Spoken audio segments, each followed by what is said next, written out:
everybody. Welcome to Mental Health TV. Really pleased to have you with us tonight. We've got some changes, so please bear with us. We're going to be talking about reducing health inequalities. Obviously, my name is Nicky Lambert and I'll be chatting away.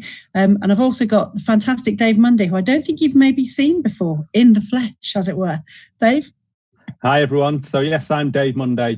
I am Lead Professional Officer with Unite Union in the health sector. And I have been one part of the amazing team that's been doing MHTV over the last 12 weeks. I've quite happily stayed behind the camera, just kind of producing the episodes. And I've left it up to Nicky and Vanessa being the excellent faces, the Phil and Fern, or whoever is the new kind of cool team in presenting land that I don't get to watch anymore. But unfortunately, Vanessa's not able to join in tonight because of traffic. So I have been drafted in as maybe a super substitute or maybe kind of a second division substitute. You get to choose. But what you'll notice from me tonight is I'm going to be looking down here quite a lot because I'll be trying to keep an eye on social media. So please do send in your thoughts, comments, questions, any reflections on what we're talking about tonight. You can either do that on the Facebook live feeds, and that's either on the MHNA page, the United Health page, or the CPHVA page, or on Twitter, and you just need to use the hashtag MHTV.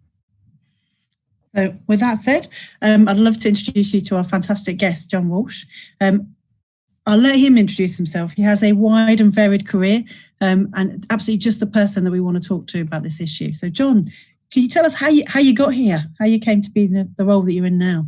I can, yeah. Hi, Nicky. Hi, David. Hello. It's great to join you and the people sort of tuning into the discussion tonight. So my name's John Walsh. I worked for 23 years with homeless people and also people in the asylum system in Leeds. The first year or so I worked in a hostel, which I can say a bit about. And then the last was 22 years in the NHS. 2/3 of that time was on the streets working with people, and the last third was actually managing the service. And I'm still in the NHS these days. I work in organisational development. So my work these days is with staff and with teams who are struggling. And I'm also what's called a Freedom to Speak Up Guardian that hopefully people have heard of. So I'm a person who our staff can come to in a confidential manner to raise concerns, receive support from, and I can ensure that their voice is heard and understood in the organisation. How did you come to be working in homeless person services? Can you tell us a little bit about that? It's an interesting story, I think. Back in 1994, I'd finished a master's degree at Leeds University, nothing to do with health and care. And I was working part-time in Bradford, where I lived, and I still live, in sales. So I was doing part-time working in sales. And one day the phone rang, and a friend of mine was working at a hostel in Leeds, and he says, someone's going on sabbatical for 9 months. He said, would you be interested in coming for the interview for the job? And I said, yeah, sounds great. And I didn't really think about it. So I turned up at this hostel. I was interviewed by this nice guy who was a manager, and he gave us a 20-minute interview and says, fine, do you want to start next week?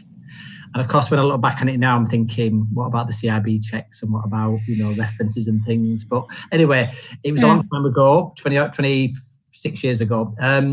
So he offered me this job and he says, come next week and do some shifts. And I thought, that's amazing. So I walked out happy. And by the time I hit the curb, anxiety hit me. And I started to think, what have I volunteered myself to do? I thought, I've volunteered myself to work in a hostel with people with mental health problems, alcohol addiction. And I thought, I can't do this. And I thought, I've just volunteered for something here. And I thought, this is awful. And then suddenly a thought came to me. The manager had said to me, I'll ring you next week for some shifts. And I thought, when he rings me, I'll just really politely, kindly turn him down. And the anxiety just flew away from me. And I thought, that's great. So I went for the bus and I was happy. Anyway, I forgot about it really. And a week later, I got this call at the sales office I was working in. And it was a manager. And he rang me and said, could you come in tomorrow for a shift? And I said, yes, I will. And I don't know why I said yes. And I put the phone down. And I thought, why have I said yes? And I just started to panic, really. And I thought, as the day went on, maybe I was having a bad day at work or something. I still don't know why I said yes. But as the day went on, I got more and more anxious. And I thought, what am I doing here? And I volunteered for this stuff. And the way I'm wired, I thought, I can't let this guy down. I can't not turn up because I've said I'll be there. So I thought, I've got to do it. So the next day I woke up and I got a bus to Leeds and I got a bus out to the area where the hostel was. And it was just awful. It was like, I've never actually been, I visited prison, but I've never been to stay in prison. It was like literally been on a bus to prison. It was like sort of Shawshank Redemption without any redemption. Just been on this bus, just travelling. And I thought, this is awful. And I got there, and they were a lovely team. They were great people to work with. And I worked there for 9 months. And by accident. I found I could do it. And it's something we often share in training and leadership work we do about. Sometimes we have those fears in our head that says you can't do it, it won't work, don't do it. And sometimes we just have to take, I think, those positive risks. And at the end of 9 months, I remember I was looking in the paper every Thursday for jobs, because this is pre-internet, I think, certainly for me. And I remember one Thursday I looked, and at the left-hand corner, this ad lit up. That's my memory of it anyway. It almost like illuminated, and it said primary healthcare team set up in Leeds looking for support workers. So I applied for the job as a support worker there, and I started to work there as a support worker. The job changed within, I think, a couple of years into a mental health support worker, and I started to work with homeless people in the city of Leeds in January the 16th, 1995. So I remember the date, actually. I often don't remember dates at all, but I did the date. And it was a great thing, and I learned so much. And I sometimes say, and it's not a pious platitude, it really is true, that homeless people gave me more than I ever gave them. They played a massive role in my development, my discovery of myself, and I think an insight, hopefully, into what good care should be. Yeah. So for people who are listening, maybe who haven't worked with this population, who don't know maybe a lot about the health issues and the exclusions that they face, could you just give us a little bit of an overview so that people can understand what some of the concerns are? Yeah, that's a really good question, Nicky. And I'm trying to think the best way to sort of stress it, really. And I think maybe one of the best ways I can explain it is we tried in the homeless centre I was in to do a lot of thinking and reflection on the work, not just do the work, but do thinking about the work. One of the things we found really helpful was the Maori model of wellbeing. And I always like that word wellbeing, because it's not well arm, well leg, well mind, it's the whole person. And the Maoris talk about wellbeing as a house with 4 walls. So there's the physical, the mental, emotional, the social, and the spiritual in terms of meaning and purpose. And I think we saw our role as supporting that whole person approach. So our aim was certainly to do things like wound dressings. Our role was certainly to address issues like addiction and alcohol. Our role was certainly to look at the social issues of inclusion and housing and clothing and food. But it was also to help people on their journey to find themselves. And I think it's interesting, we saw 3 groups of people, I think, in that centre. We saw first a group of people who we would get, because we got quite good at getting housing, accommodation, food, medication, support for them. And we'd see the first group would become homeless within 6 months or a year. They'd have all this, but they'd lose it and come back to homelessness. A second group, probably a bigger group, would stay housed, but they often, bless them, stayed the unhappy, distressed, housed. So a lot of the underlying problems were never really dealt with, although the accommodation was officially sorted. So technically they weren't homeless anymore. And we saw another group of people, and we worked with all 3 groups, but we saw another group of people who made some incredible recoveries and had some incredible journeys. And in every one of those cases, I had the privilege and the honour to work with, really. It's people who found themselves and people who found a sense of hope and found a sense of meaning and a sense of purpose. So we did a lot of work on hope. We did a lot of work on what people's passions were and what people wanted and how we could move and bend our systems to try to make them serve those people. So I would say that homeless people bring, in a certain sense, but not in another, the same issues we all have. So there may be physical things, there may be mental, emotional things, there may be issues of meaning and purpose, there may be social issues about housing or whatever the social aspect might be. But I think we tried to have that holistic approach to address the issues. And I would say out of all the hundreds and hundreds of homeless people I met, Indigenous homeless people, I never met a homeless person whose issues didn't go back to childhood. I can't think of any case. I never met a man who was a banker 3 years ago and they've lost everything and now they're homeless. I don't deny that could happen or has happened maybe. But the people we met, the issues went back a long time. So by the time we met them and we encountered those people and tried to work with them, there was lots of stuff. And I think lots of stuff were probably effects of things that had happened. Yeah. Sort of adverse childhood experiences, is that the sort of thing you're talking about? Yeah. Yeah. I mean, it's a really interesting thing, isn't it? Because I think, you're moving very far away from the biomedical model. So you're still giving physical care, but that's not what this is. And if people look at it from like that strict problem solving, it's like house, not homeless, no problem. And you're actually saying, actually, neither of those things really helps the core of this population at all. So what go on. Sorry, sorry, I'll let you finish your question. It's not a question, it was more like a noodly thought. So I think what I was wanting to talk to you a bit more about as well is I too was sort of kind of socialised during that time when people were looking very much at kind of Australasian indigenous cultures to see how they manage their health. And absolutely that speaks really, really connects to me and the way I started to learn to practice. So what would you say to sort of nurses who say, hope is not our business? We're nurses, we deal with health. Health is not hope. Okay, so that's a good question. I think it's probably debate I remember a nurse, wasn't a mental health nurse, telling me when he worked in a certain part of the... No, we've lost John a little bit there. We're back in a bit. Said to him, you leave your emotions at the door. You definitely leave them there. You don't bring them onto the ward. And when we had that discussion, when we unpacked that, we thought, well, actually, that is a call to be a robot, really, and not to be human and not to have those emotions. And I think that's not what we are. We are wired to feel. We are wired to care. And I think there's lots of research and evidence that says that we all need hope. And I remember once there's a big thing called NHS Expo. That's a big national NHS event that takes place in Manchester every year, and all the senior leadership of the NHS are there, and the Secretary of State's there. And I've done workshops at Expo through the years. I remember once I did one with a great colleague of mine, Maxine. We had a room full of senior NHS people, and once the people room, how many people in this room have spoken about targets in your teams? And every hand went up. And we said, well, how many of you talked about, income generation or business or finance or budgets? And every single hand went up. And we said, well, and how many of you spoke about hope? And one hand went up at the back. And that was somebody who knows us and knows what we're going to say. And I think that's amazing, because I think the NHS, for all its difficulties and faults, is a sign of hope, as is social care. They are signs of social hope. They are a message to the world and to people in this country that money is not what determines what people receive, and that need should be the driver for health and care. So I think that the fundamentals of the NHS are around that deep, deep care that we as a society want to care for people, especially the most marginalised and vulnerable people. So to me, hope has to be part of that equation and that conversation, or else we're not being true, we're not really being radical, which means as we know, to return to the roots of what the NHS was and is, which is a sign and source of tremendous social hope. And it says something about what we, despite everything, can do and do every day. Yeah, I agree. I mean, someone without hope is not well.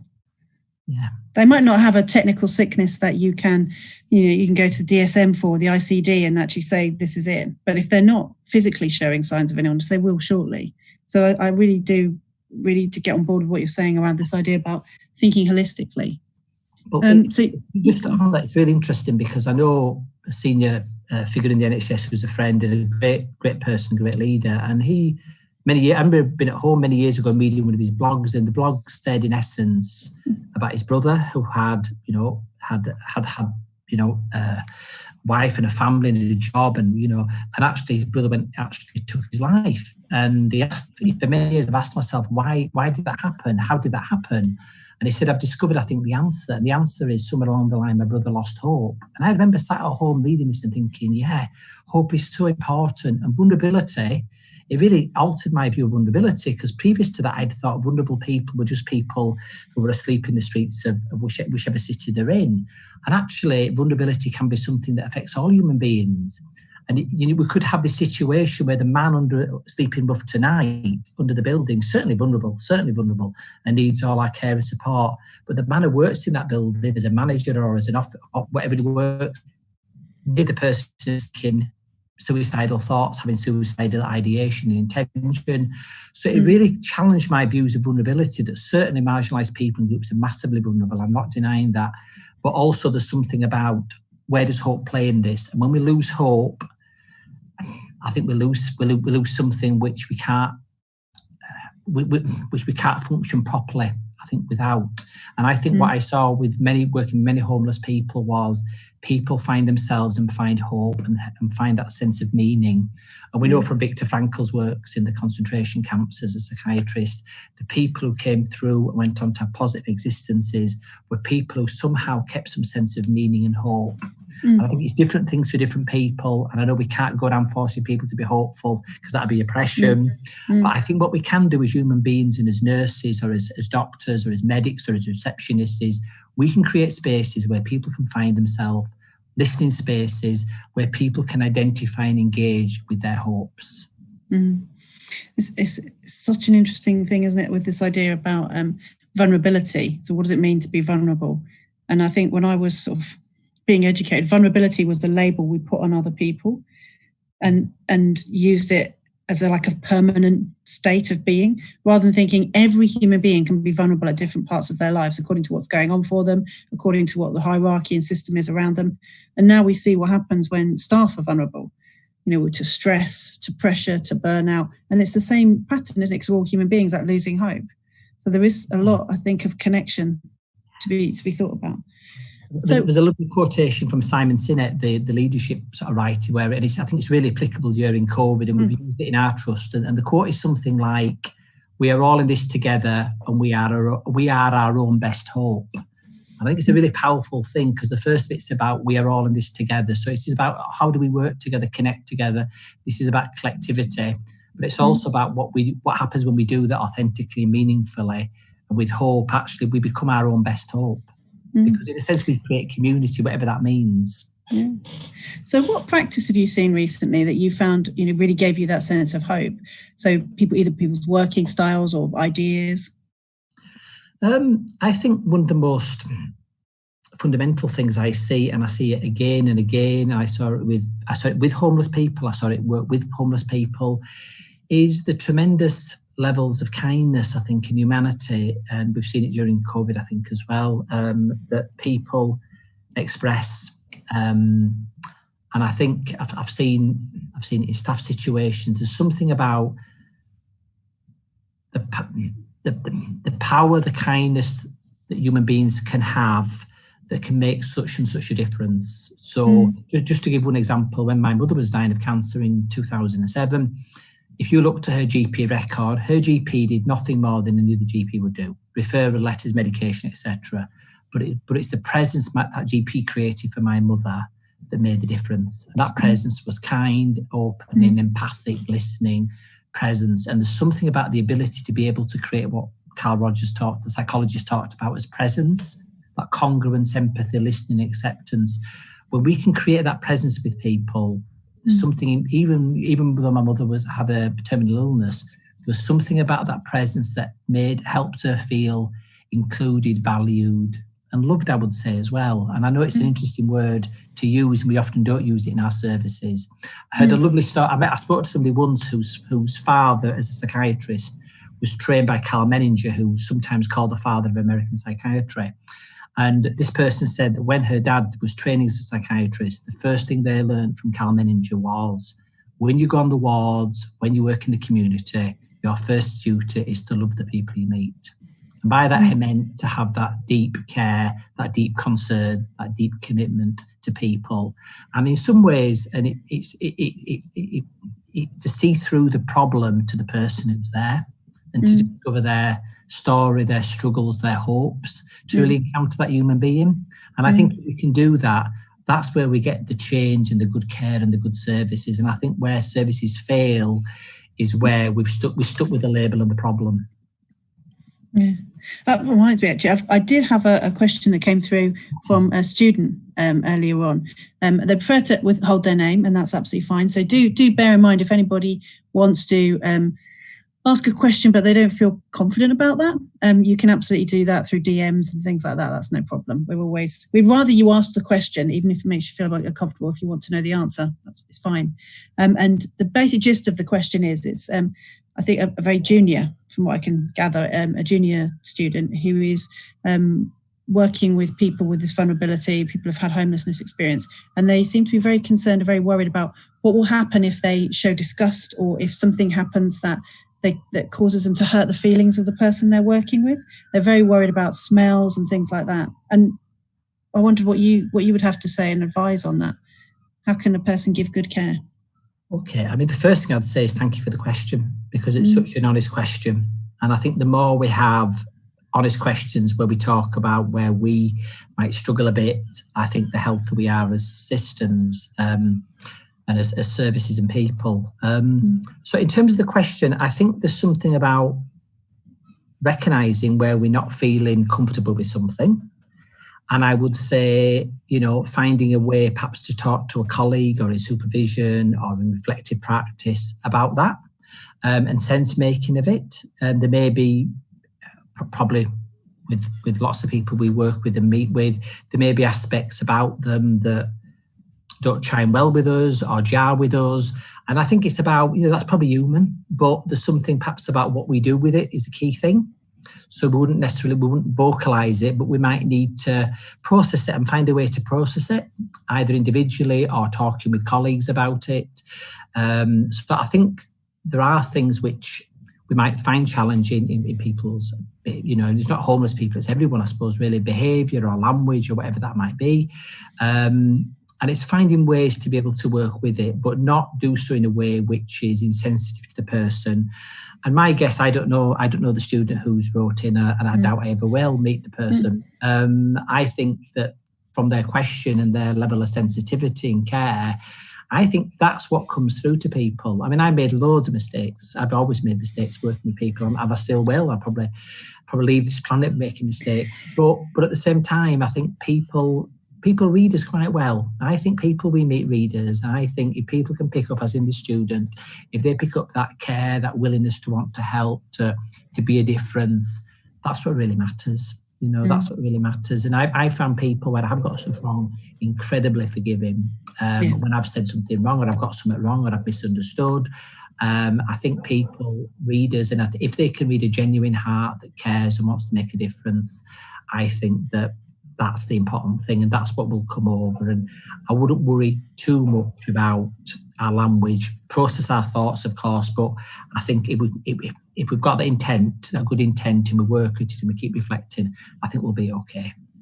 I agree. I don't think anyone who's got any expertise has got it without making a ton of mistakes. One of the best skills you can learn, I think, is to learn how to apologise. So I think there's a lot of professionals who get very worried about apologising. They think somehow it's going to undermine them. But if you make a mistake, just say, I'm really sorry. I didn't mean to hurt your feelings. That wasn't what I was trying to do. I think as well, Nicky, just to add to that, really, to build on that, I think as well, it's great that we celebrate our successes, and I very much believe in celebrating all the good stuff that the NHS, mental health, nursing, etc. does. I think as well, sometimes as important, in some cases more importantly, is talking honestly about our failures. It's not in our successes where people die. It's not in our successes where patients are harmed. It's not in our successes where staff are bullied. So really learning from the failures is really important, I think, and really being honest about the failures.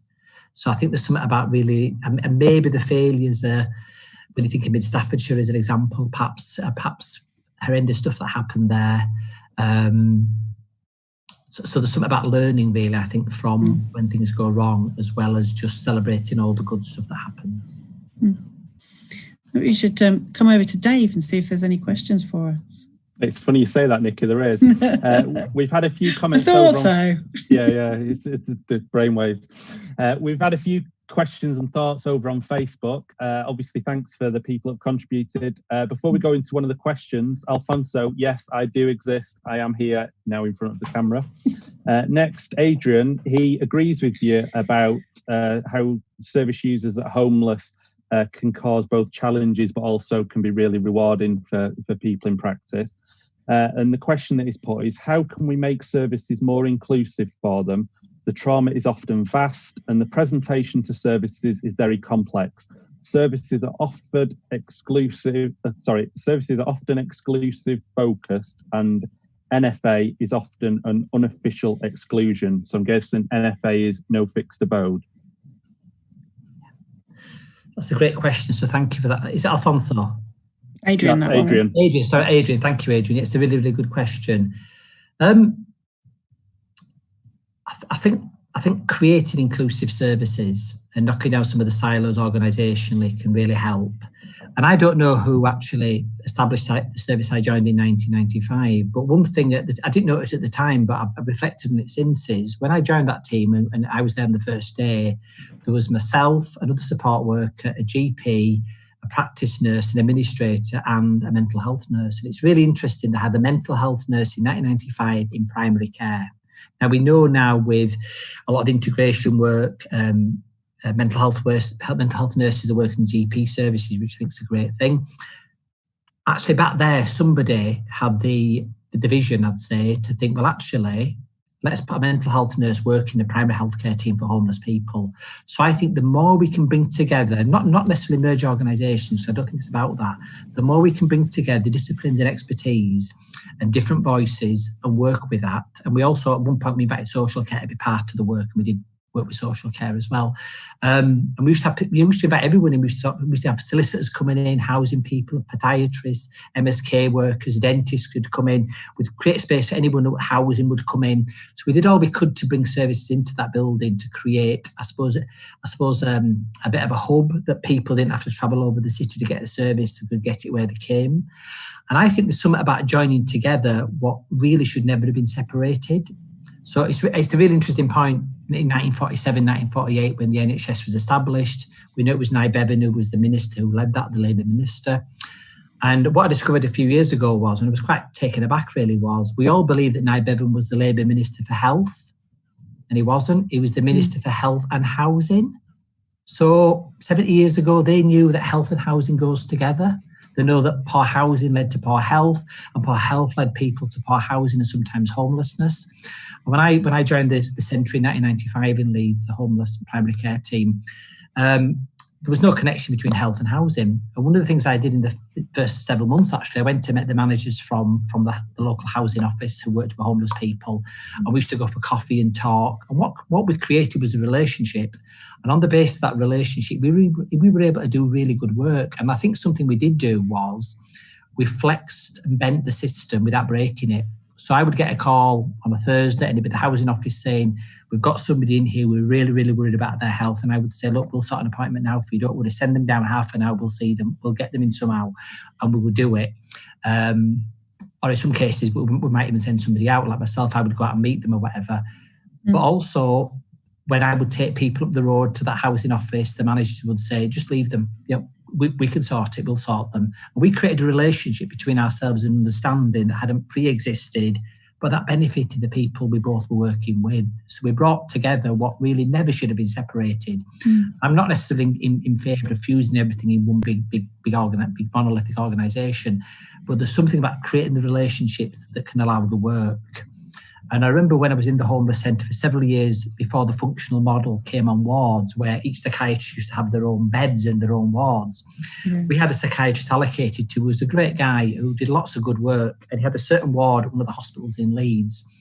And amazing work took place there. And that ward became a real centre really quickly of excellence. We're working with homeless people and working with housing and working with all these other things. I remember one of the things he told me was, he said, it's interesting, I've got the longest stay in hospital for patients. He said, but I've also got the lowest return of patients to hospital as well. And that really struck me, because what used to happen was when somebody was admitted, we would all wrap services around that person and make sure that all those things, insofar as we could, that the Maoris talk about, the social, the mental, the emotional, the physical, everything was as much as we could do before discharge happened. And there was a post-discharge plan that would support the local community mental health team in terms of visits, etc. And we'd bring in housing support workers, etc. to visit and support. So there's something to me about how do we put together the pieces, not just organisationally, but relationally. And if we can create those relationships and really get partnership right, and I think sometimes through the years I've spoken to people about partnerships, and sometimes when you ask people to, well, what do you mean by partnership? They often talk about getting someone else to do what they want, which sounds more a bit like manipulation, to be honest. And true partnerships work is about bringing what we have to create something that can make a difference, I think. And so I would say, just in terms of Adrian's question, I think the more we can bring in and learn from each other. And that mental health nurse on our team, that's not the same person, but we had a mental health nurse on that team for all the years I was there. They brought a tremendous learning to that team, a tremendous learning to us all. So I think there's something about how we bring people together in teams and work and learn together. I think that's a key thing in terms of trying to create the right sort of settings and teams to address health inequalities. I would say that I think has changed quite a lot in the last few years, particularly through a great Gypsy and Traveller nurse we have in Leeds, who does amazing work. And I think part of her work has convinced me that specialist centres are good, but we have to also transform the wider system. So it's great that homeless people have homeless centres, but what about the rest of the system? And we have to look at transforming the rest of the system so they can offer those same levels of care and understanding. Dave, did you want to come in on that? Yeah, it's really difficult, isn't it, sitting here and listening to all this really good stuff, because I've kind of got so many thoughts from all the things that you said so far. And I've been sort of like jotting a few notes down because I didn't want to miss any out. I think the bit that you've just been talking about, it kind of sounds to me like the flexibility of services, and how do we make sure that services can flex to fit the needs of the people that we're here to at the end of the day look after. I think in my own experience, both in practice as a health visitor, but also as a trade union official, is that bit about the importance of capacity and the importance of not kind of commissioning out the quality. What I often see is, people are pressurized to do more and more with less and less. And that makes it so much harder to have these kind of connections and to do this really innovative work. And like I say, when I think back to when I was a health visitor, some of the really good stuff that we did back then, we could do it because we had enough time to be able to innovate, to talk to people. I could sit outside a GP's office for 30 minutes to make sure that I actually eyeballed the GP and got to tell them about some of the problems that some of their clients were facing. And it really worries me that we kind of we kind of build that out of the system by some of the things that go on. I think the other thing that's really interesting and important is that bit about the importance of social care. And it's not just about kind of saying, oh, well, let's have a minister that's Department of Health and Social Care, job done. Actually, how do we really meaningfully kind of integrate the services in the system? And it doesn't have to be that they're all in the same, organisation, but they all have the time to talk to each other. I think the other bit that I wanted to reflect on as well, if you don't mind, is the bit about saying sorry. And I know I'm sort of jumping back a little bit here, but just thinking back to a couple of years ago, all the work that we did, across the trade unions around duty of candour, the kind of realisation that people deserve to be, they need our honesty, and they also need to be, the honesty of when things go wrong, talking to people about that. And it is important for people to be able to articulate when they've done things wrong and to feel supported through that process and not to feel like they've got to cover it up and hide it away. So I think that was really good too. One of the things I did want to challenge you on, and maybe this is a question, is the bit about all in this together. Now, if we were all in this together, then wouldn't we have sorted out homelessness years ago and not waited for the COVID crisis to solve it for a few weeks and then to think, actually, now it's going back a bit, we're okay with people being homeless again? Yeah, it's a great question. It's a great challenge. It's a great question. And I think, so I think all of us are in this together, I think it's the truth, and I think it's an aspiration. So I think that, so if all of us on this line tonight worked in different parts of the system with homeless people, in a sense, we are in it all together, but are we joined up? Are we listening? Are we learning together? Like I said, with social care, are we allowing social care to change and develop our practice and vice versa? So I think we are connected in this together, but I think there's an aspiration that we have to make this real. We have to make this conscious. We have to come together. And I think we do live, unfortunately, in a very unequal society. I think, again, COVID has raised that, particularly with BAME communities and BAME people. We do live in a very unfair and unequal society. And I think there's something about So the work we did, we often talked about creating a strategic alliance for change or a coalition of care. So the aim would be to, across the city, which anyone could be part of. So whether you were a shopkeeper, we used to do clinics in McDonald's every morning. We see people who used to come in for coffee. We used to sort of just see people and respond to their needs. NHS, local authority, faith communities. We work with everyone in that circle. We work with politicians in the city. We're really supportive in the local authority. So I think that idea. So I think there's something about, but at the same time, what we couldn't do was change government policy. We couldn't change global capitalism. We couldn't change less money coming into certain services. That's what we couldn't change. That's what we didn't have influence or control over. What we could do was, insofar as we could, so just to give one example, I remember a great guy called Dave Patterson from Unity and Poverty Action coming to visit us one day. It was one of these meetings where we met for coffee, we just ended up talking, and we thought, something, what we know in this city is when our doors shut, other doors open. And it's often faith communities, giving food, giving friendship, giving clothing. And we thought, wouldn't it be great to just invite people into a meeting and say, let's meet each other, but don't change anything you're doing because it's your work, not ours. And we don't want to control it, but wouldn't it be great to have a bit of a map to show what was happening? And this is a couple of years before food banks, actually. So we did that and we created this Leeds homeless food map. And what it meant was that services, and we were amazed at what was available, that people could have lots of stuff across the city every day of the week, sometimes afternoons and evenings, so they could receive food and friendship. And that's a piece of work we did, and we brought people together to do that. Now, so all those people are already doing that work, and our aim was, in a sense, to create a little bit of a collectivity so that this could have hopefully bigger impact and better service to homeless people. So hearing you speak, I think there's stuff here which I know there's stuff way beyond our control, and we're probably living now in a global pandemic where there's stuff beyond anyone's control. There's no one who's got total power over any of this stuff anymore. But so there are things which we can't change, and I used to go a lot to Alcoholics Anonymous meetings with service users.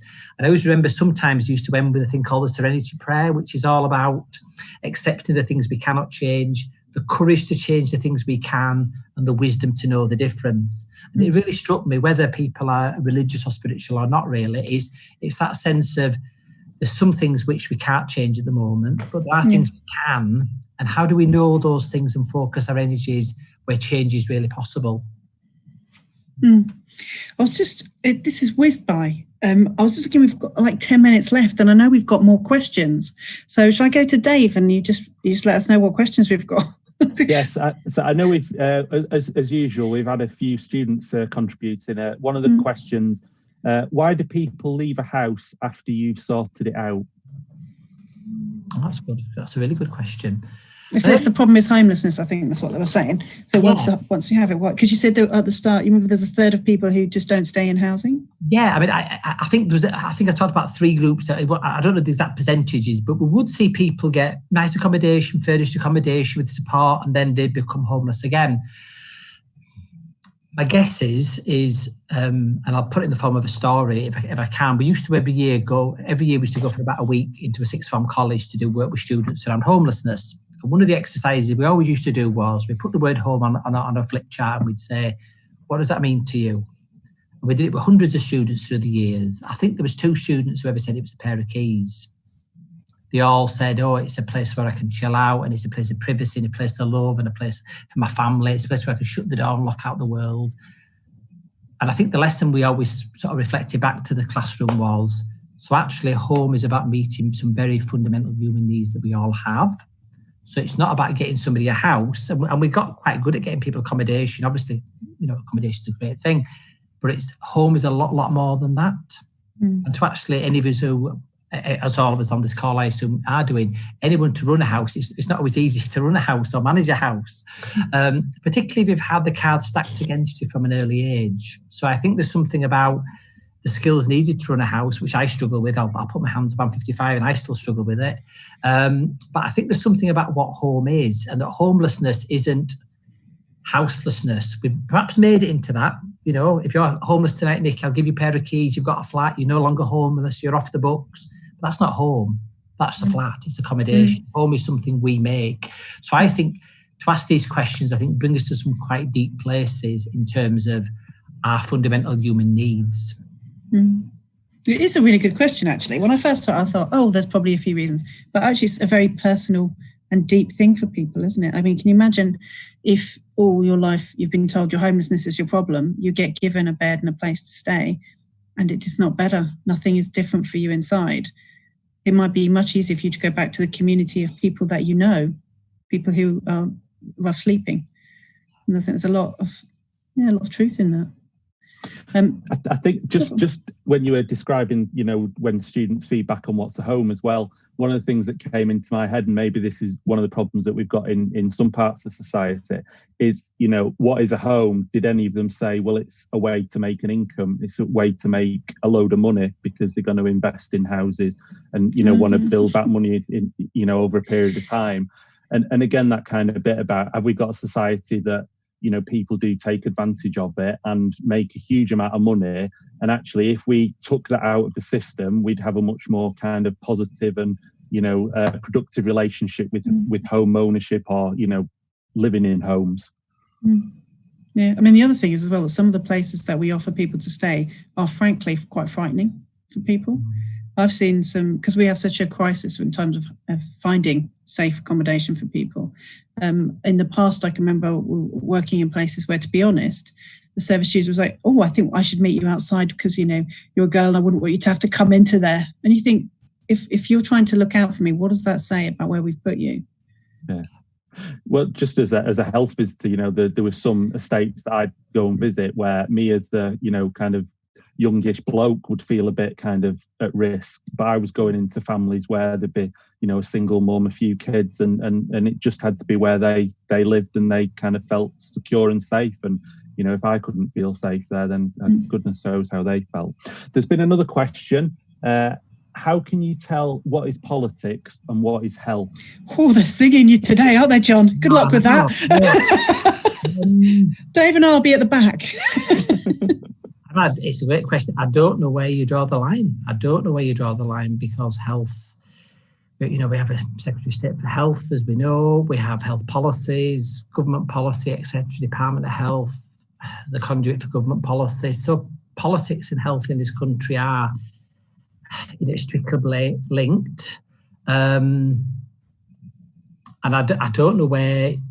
I don't know if it's possible to draw a line. I don't know where lines can be drawn. Every manifesto from every party, I'm sure I didn't read the last manifestos in December, but I assumed all of them addressed issues like homelessness and marginalisation. So I think we have a world, for better or worse, certainly in this country, where politics and health do merge.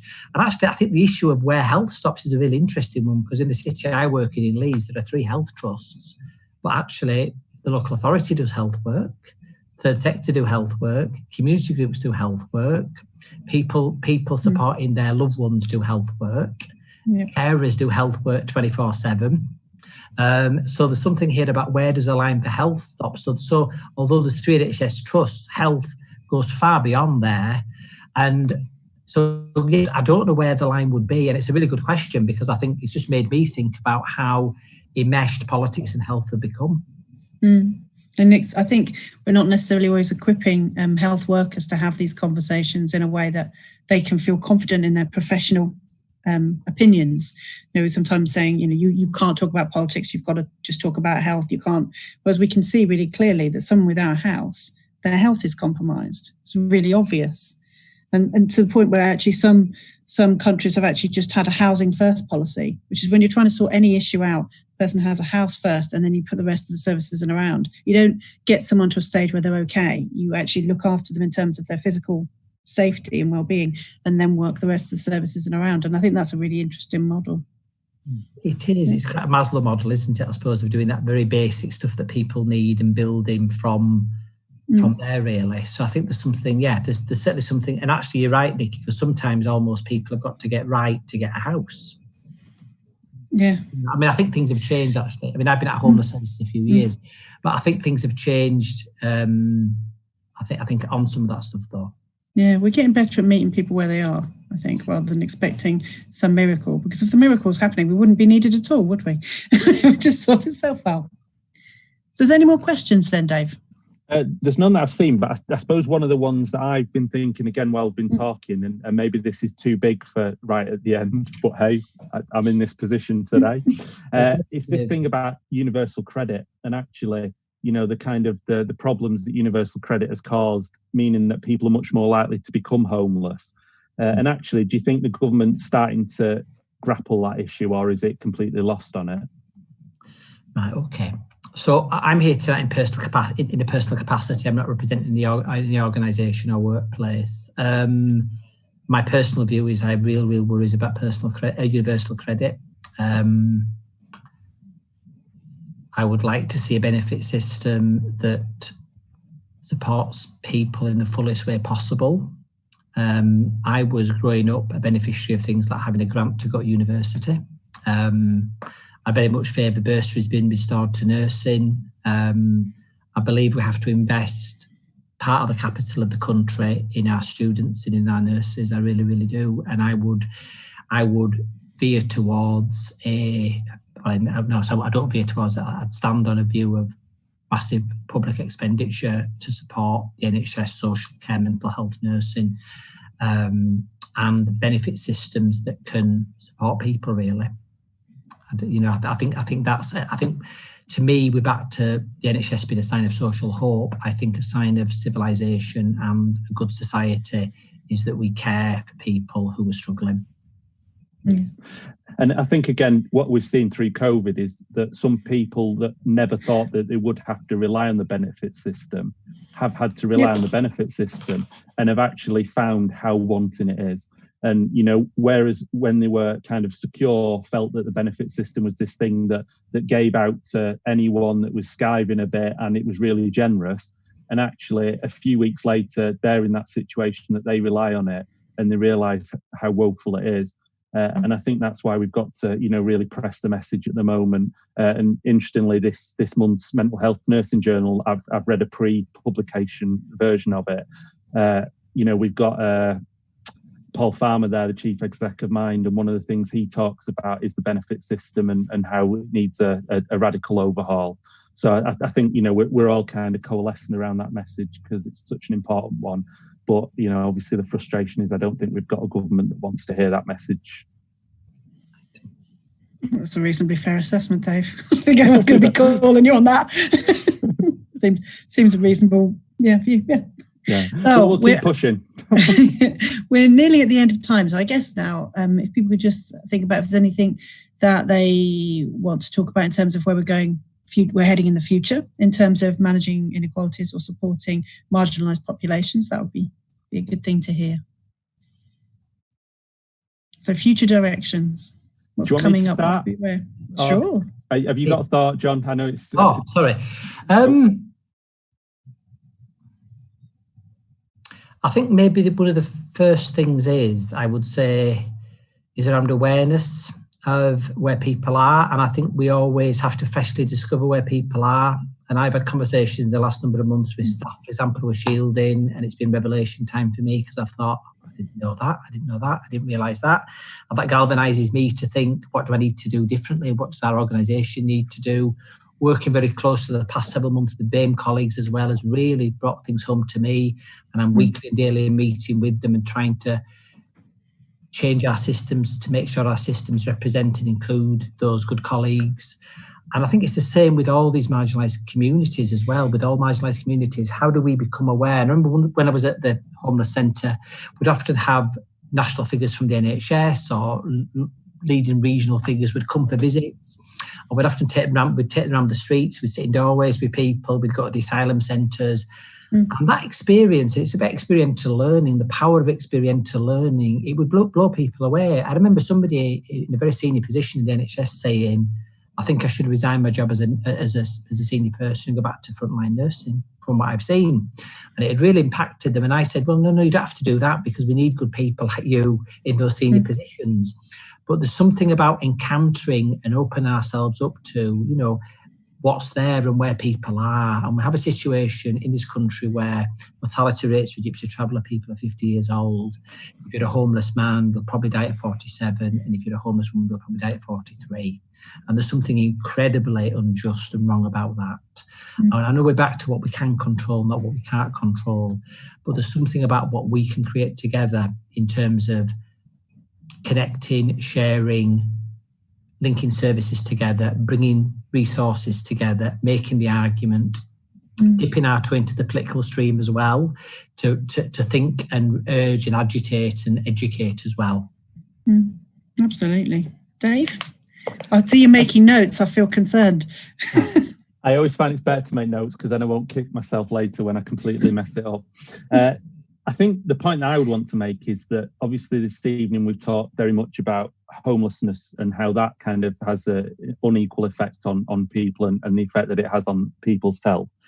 I think my reflection would be is that most of the MHTV episodes we've done so far have looked at one area of inequality or another. So just thinking, you know, last week we had Black Lives Matter. A few weeks ago we had LGBTQI plus. You know, it's been a real kind of constant theme of sessions, and I think it's something that will certainly continue into the future.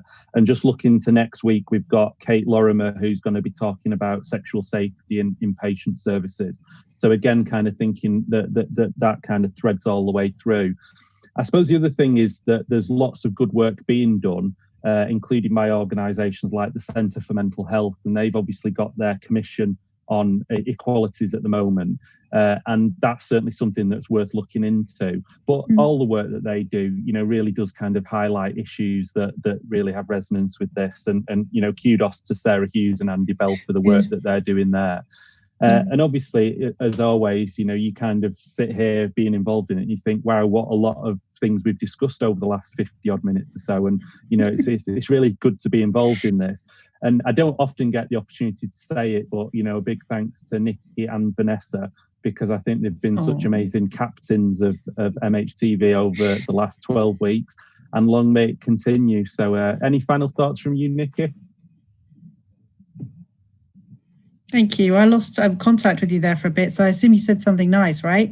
No, it was amazing. I hope everyone didn't. I'll watch it on the rebound later on. I guess it's time for us to draw things to a close. What I would say is, you know, the reason we started doing this is because of COVID. In fact, we couldn't all get together and meet. And over the last few months, the world has changed really radically, for good and bad, and we've seen some amazing things happen. So when people had a will to tackle homelessness, it happened over a long weekend. It just was sorted.